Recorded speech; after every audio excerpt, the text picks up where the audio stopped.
పుట్టిన పిల్లలకండి పసిరికలు రావడం సహజం. ఈ పసిరికలు ఎప్పుడైతే మనం చిన్నపిల్లలో చూస్తామో ఇది యూజువల్గా రెండింటి కింద మనం విభజిస్తాం. చిన్నపిల్లల వైద్యులుగా మేము చూసేది ఏంటంటే ఈ పసిరికలు ఎటువంటివి, అది ఫిజియలాజికల్ జాండిసా, అది పెథలాజికల్ జాండిసా. ఫిజియలాజికల్ జాండిస్ ఆర్ ఫిజియలాజికల్ పసిరికలు అంటే దాని అర్థం ఏంటంటే పుట్టిన ప్రతి మానవుడికి కూడా జాండిస్ అన్నది ఎంతో కొంత రావడం సహజం. ఈ ఫిజియలాజికల్ జాండిస్ మనం డిస్కస్ చేసుకోవాల్సిన అవసరం ఎందుకైనా ఉంది. ఎందుకంటే తల్లిదండ్రులు యూజువల్గా దీని గురించి కొంచెం కంగారు పడుతూ ఉంటారు. కానీ ఈ విషయంలో ఏమాత్రం కంగారు పడాల్సినటువంటి అవసరమే లేదు.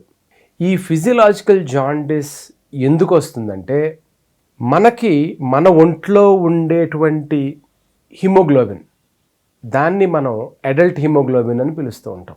హిమోగ్లోబిన్ అంటే మన ఒంట్లో ఉన్నటువంటి బ్లడ్లో ఎర్ర కణాలు, తెల్ల కణాలు, ప్లేట్లెట్స్ 3 ఉంటాయి. ఈ ఎర్ర కణాలు ఎట్లా తయారవుతాయి అంటే అందులో ఉండేటువంటి హిమోగ్లోబిన్ ఒక మేజర్ కాంపోనెంట్ ఎర్ర కణాల్లో, రెడ్ బ్లడ్ సెల్లో. ఈ ఎర్ర కణాల్లో ఉండేటువంటి ఆ హిమోగ్లోబిన్ని పెద్దవాళ్ళలో దాన్ని అడల్ట్ హిమోగ్లోబిన్ అంటాం. చిన్న పిల్లల్లో, ఇంకా పుట్టనటువంటి పిల్లల్లో, వాళ్ళు ఫీటసెస్ కాబట్టి ఫీటల్ హిమోగ్లోబిన్ అంటాం. గర్భంలో ఉన్నప్పుడు, తల్లి గర్భంలో ఉన్నప్పుడు ఉండాల్సినటువంటి హిమోగ్లోబిన్ని ఫీటల్ హిమోగ్లోబిన్ అని పిలుస్తూ ఉంటాం. ఎప్పుడైతే పిల్లలు పుట్టారో, పిల్లలు పేగు తెంచుకుని పుట్టిన తర్వాత ఆ ఫీటల్ హిమోగ్లోబిన్ అన్నది అడల్ట్ హిమోగ్లోబిన్గా మారుతుంది. ఆ ఫీటల్ హిమోగ్లోబిన్ ఉన్న ఫీటల్ హిమోగ్లోబిన్ను విరిగిపోతూ ఉంటుంది. విరిగిపోయి మన బాడీలో తయారయ్యేది, మన గుమ్ముల్లో తయారయ్యేది, మన బోన్ మ్యారోలో తయారయ్యేది అడల్ట్ హిమోగ్లోబిన్. సో ఈ ఫీటల్ హిమోగ్లోబిన్ ఎప్పుడైతే బ్రేక్ అవుతుందో, నేను చెప్పినట్టు అది ఉన్న ఫీటల్ హిమోగ్లోబిన్ను నశించాలి, కొత్తగా అడల్ట్ హిమోగ్లోబిన్ తయారవ్వాలి. ఆ ఫీటల్ హిమోగ్లోబిన్ ఎప్పుడైతే హీమ్ అండ్ గ్లోబిన్ లాగా విరిగిపోతుందో, ఆ హీమ్ అండ్ గ్లోబిన్ యొక్క బై ప్రోడక్టే బిలిరుబిన్, జాండిస్. అంతే. సో ఇది సర్వసాధారణం. Every mammal, every human being should have this physiological jaundice. So కొద్దిగా జాండిస్ వస్తుంది, దానికి అదే తగ్గిపోతుంది. ఏమాత్రం వైద్యం చేయాల్సినటువంటి అవసరం లేనే లేదు. చాలా మటుకు, యాజ్ ఎ సెడ్, మెజారిటీ దీన్ని మనం కంగారు పడాల్సిన అవసరం లేదు. కొద్దిగా ఉంటే అది కూడా పోతుంది చాలామందికి. ఇదే ఫిజియలాజికల్ జాండిస్ని కొంచెం ఎగ్జాజరేట్ అవుతుంది ఫిజియలాజికల్ జాండిస్ కొంతమందిలో. సో కొంతమందిలో ఇది ఎగ్జాజరేట్ అయినప్పుడు మనం దానికి కరెక్ట్గా చూసుకోవాల్సినటువంటి అవసరం ఉంది. ఇందులో చిన్నగా మీకు అర్థం చేసుకోవాల్సిన విషయం ఏంటంటే బ్లడ్ గ్రూపులు కూడా అర్థం చేసుకోవాల్సినటువంటి విషయం ఉంది. సో ఇందులో ఆర్హెచ్ టైప్ అంటుంది, బ్లడ్ గ్రూప్ ఉంటుంది. ఆర్హెచ్ టైప్లో మంది B positive, A positive, A negative, B negative అని చెప్పుకున్నట్టు రీసెస్ పాజిటివ్, రీసెస్ నెగిటివ్ అది ఉంటుంది.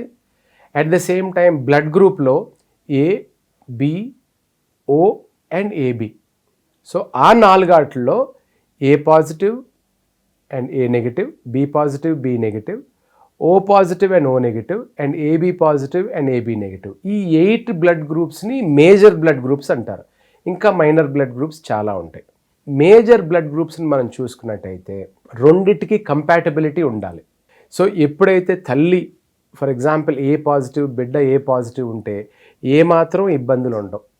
కానీ ఒక్కొక్కసారి తల్లి గ్రూప్కి, బేబీ గ్రూప్కి మిస్ మ్యాచ్ అయినట్టుంటే, అంటే రీసెస్ నెగిటివ్ ఉండి బేబీ రీసెస్ పాజిటివ్ అయితే అప్పుడు ఎంతో కొంత హిమోగ్లోబిన్ ఎక్కువ విరిగిపోయి జాండిస్ ఎక్కువయ్యే అవకాశాలు ఉంది. ఒక్కొక్కసారి ఓ బ్లడ్ గ్రూప్ తల్లికి ఉండి ఏ కానీ బి కానీ బేబీకి ఉండుంటే ఆ టైంలో కూడా ఒక్కొక్కసారి ఇన్కంపాటబిలిటీ జరగదు. దాన్ని ఏబిఓ ఇన్కంపాటబిలిటీ అంటారు.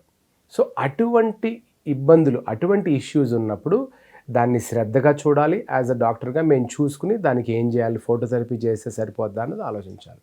ఇంకొకటి మీరు అర్థం చేసుకోవాల్సిన విషయం, చిన్నపిల్లలకి తల్లు వెంటనే పాలు ఇవ్వకపోయినా, లేకపోతే ఎక్కువ పాలు సరిపడగా పిల్లలకి ఇవ్వకపోయినా డీహైడ్రేషన్ జాండిస్ కూడా చూస్తూ ఉంటాం. అంటే పిల్లలు సరైనటువంటి ఏ కారణమైనా, తల్లికి లేకపోవటం కానీ, లేకపోతే పిల్లలు సరిగా పాలు సక్ చేయకపోయినా కానీ ఓవరాల్గా పాలు తక్కువ తీసుకున్నట్టయితే డీహైడ్రేషన్ వల్ల కూడా, అంటే ఒంట్లో నీరు శాతం బాగా తగ్గిపోవటం వలన హీమో కాన్సన్ట్రేషన్ వచ్చేసి జాండీస్ కూడా చాలా పెరిగే అవకాశాలు ఉన్నాయి. సో అది ఏ కారణం? అది RH గ్రూప్ గురించా, ABO గురించా, డీహైడ్రేషన్ గురించా, ఇంకో కారణమా అన్నది నిర్ధారించి దాన్ని బట్టి వైద్యం చేస్తూ ఉంటాం. అదేవిధంగా వేరే పెథలాజికల్ జాండీసెస్ కూడా చాలా చాలా కారణాలు ఉంటాయి. అవన్నీ ఒక్కొక్కటి చూసుకొని చేయటం జరుగుతుంది. కానీ యాజ్ తల్లిదండ్రులుగా, యాజ్ శ్రోతలుగా మీరు అర్థం చేసుకోవాల్సిన విషయం ఏంటంటే, ఇవన్నీ ప్యాథలాజికల్ అన్నీ కూడా అది మేము చూస్తాం. కానీ మెజారిటీ కంగారు పడాల్సినటువంటి అవసరం లేదు. మీరు ఇంకా కొంచెం కంగారు ఉంటే మీ డాక్టర్ని సంప్రదించగలరు.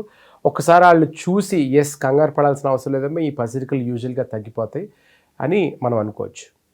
నెక్స్ట్ ట్రీట్మెంట్ అన్నది కూడా పిల్లల యొక్క ఎన్ని రోజులు, నెలలు నిండినయా లేదా, ప్రీమెచ్యూర్ బేబీయా కాదా, ప్లస్ జాండీస్ లెవెల్ ఎంత, అది 6, 7, 8 ఉందా, లేకపోతే 10 దాటి ఉందా, లేకపోతే 15 పైబడిందా, లేకపోతే 20 పైబడిందా. ఎందుకంటే 20 పైబడుతూ అంటే చాలా చాలా ప్రమాదం అది. సో అటువంటి లెవెల్స్ కూడా చూసుకుని దానికి సంబంధించినటువంటి తగు ట్రీట్మెంట్ ఇవ్వాల్సినటువంటి అవసరం ఉంది. కానీ మెజారిటీ మీరు అర్థం చేసుకోవాల్సినటువంటి అవసరం ఏముందంటే, కంగారు పడాల్సిన అవసరం లేదు. మీ పిల్లలకి వెంటనే తల్లిపాలు ఇవ్వండి, ఎక్కువగా ఇవ్వండి. అంటే ప్రతి 2-3 అవర్స్ డిమాండ్ ఫీడ్స్ ఇవ్వండి. అలా యూజువల్గా ఇచ్చినట్టయితే చాలా మట్టుకు జాండీస్ తగ్గిపోతుంది. కంగారు పడాల్సినటువంటి అవసరం లేదు.